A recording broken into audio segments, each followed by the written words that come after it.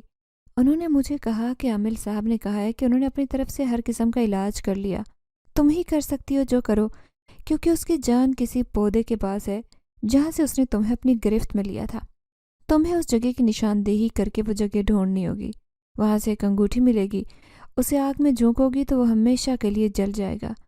اگر تم نے ذرا بھی رحم کھایا تو ہمیشہ کے لیے تمہیں اپنی دنیا میں لے جائے گا۔ یہ سن کر میرے 14 طبق روشن ہو گئے۔ عامل صاحب نے پڑھائی سے اسے میری طرف بڑھنے سے روک دیا۔ میں دیوانہ وار جیسے ہی بڑھنے لگی تو ایک زوردار ٹھوکر سے گر گئی اور سمجھ گئی کہ یہ اسی کے کارندے ہیں جو مجھے سچ پتہ چل جانے پر وہاں جانے سے روک رہے۔ لیکن میں بھی اب اپنی اس حالت سے بیزار ہو گئی تھی۔ میں اپنے والدین کو روتے دیکھ کر انتہائی شرمندگی محسوس کرتی۔ چنانچہ میں نے اپنی کوشش جاری رکھی اور اپنے کمرے سے گارڈن تک جاتے ہوئے تقریباً 5 بار گری۔ ہر بار مجھے مختلف جگہوں پر چوٹ لگی۔ میرے سر پر گھومڑ بن گیا، ہاتھ کونیوں تک چھل گئے تھے، ناک کی ہڈی پر بری طرح سے لگی تھی، لیکن میں نے ہمت نہیں ہاری اور اپنی ٹانگوں پر چل کر جاتے ہوئے اس جگہ پہنچی جہاں میں نے وہ ٹہنی دیکھی تھی۔ اسے پانی دینے کی غلطی کی تھی۔ میں نے فوراً سے ہاتھوں سے وہ جگہ کھودی۔ وہاں کی مٹی حیرت انگیز طور پر گیلی تھی، جیسے ابھی کسی نے پانی دیا ہو۔ میں نے فوراً سے امی ابو کی مدد سے وہ جگہ کھودنی شروع کی۔ کافی دیر کھدائی کے بعد ہمارے ہاتھ شل ہو گئے، زخموں سے خون بہنے لگا، لیکن میں نے ہمت نہیں ہاری۔ امی ابو میری حالت دیکھ کر پریشان ہو گئے۔ وہ سوچ بھی نہیں سکتے تھے کہ ان کی اکلوتی بیٹی کو اس غم سے گزرنا پڑے گا، جبکہ مجھ پر عامل صاحب کی وہ بات سوار تھی۔ انہوں نے کہہ دیا تھا کہ اگر تم ناکام ہو گئی تو وہ ہمیشہ کے لیے تمہیں اپنی دنیا میں لے جائے گا۔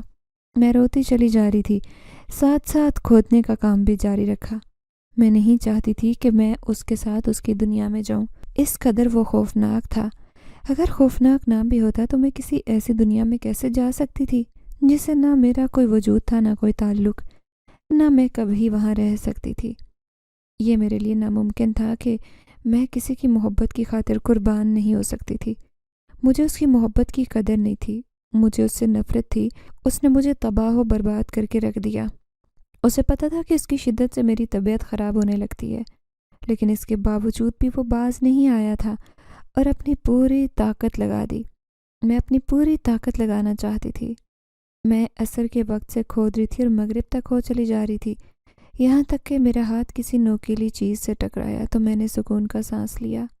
جیسے ہی اس نوکیلی چیز کو کھینچ کر باہر نکالا تو کیا دیکھتی ہوں کہ پوری ہتھیلی جتنی بڑی انگوٹھی موجود تھی۔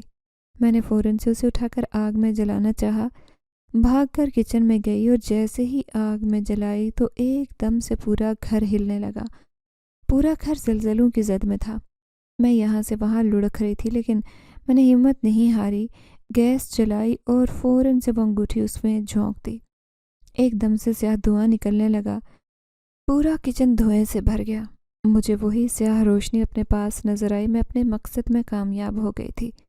جیسے ہی سامنے کی طرف دیکھا تو وہ مجھے نم سرخ آنکھوں سے اشارہ کر کے کہنے لگا، تم نے مجھے اپنے قبیلے میں واپس بھیج دیا، میری سزا ختم ہو گئی، میں صرف تمہارے لیے رکا تھا، لیکن اب تم نہیں چاہتی کہ میں یہاں رکوں تو واپس جا رہا ہوں، وہاں جا کر ہمیشہ کے لیے قید ہو جاؤں گا۔ میں نے تم سے محبت کی اور تم نے مجھے اپنی محبت کا یہ صلہ دیا۔ میں نے پہلی بار لب کشائی کی اور کہنے لگی کہ تم نے اپنی محبت میں مجھے صرف اذیت دی، اس اذیت سے میں چھٹکارا حاصل کرنا چاہتی تھی۔ میں کبھی بھی ایسی اذیت سے زندگی نہیں گزارنا چاہتی۔ ویسے بھی میں انسان ذاتی ہوں، تمہاری شکل سے بھی نفرت کرتی ہوں، تو تمہارے ساتھ پوری زندگی کیسے گزار سکتی ہوں؟ تمہاری محبت صرف دھوکہ تھی، تم مجھ سے محبت نہیں کرتے، بلکہ طاقت حاصل کرنے کے لیے تم سب کر رہے ہو۔ مجھے تمہارا سچ پتہ چل گیا ہے، اسی وجہ سے تم ناکام ہو گئے۔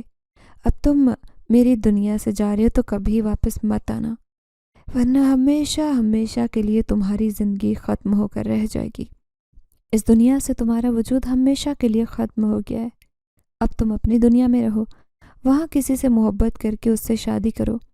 میری زندگی برباد کرنے کی کوشش جو تم نے کی تھی، اس کے نتیجے میں نے اپنا انجام دیکھ لیا۔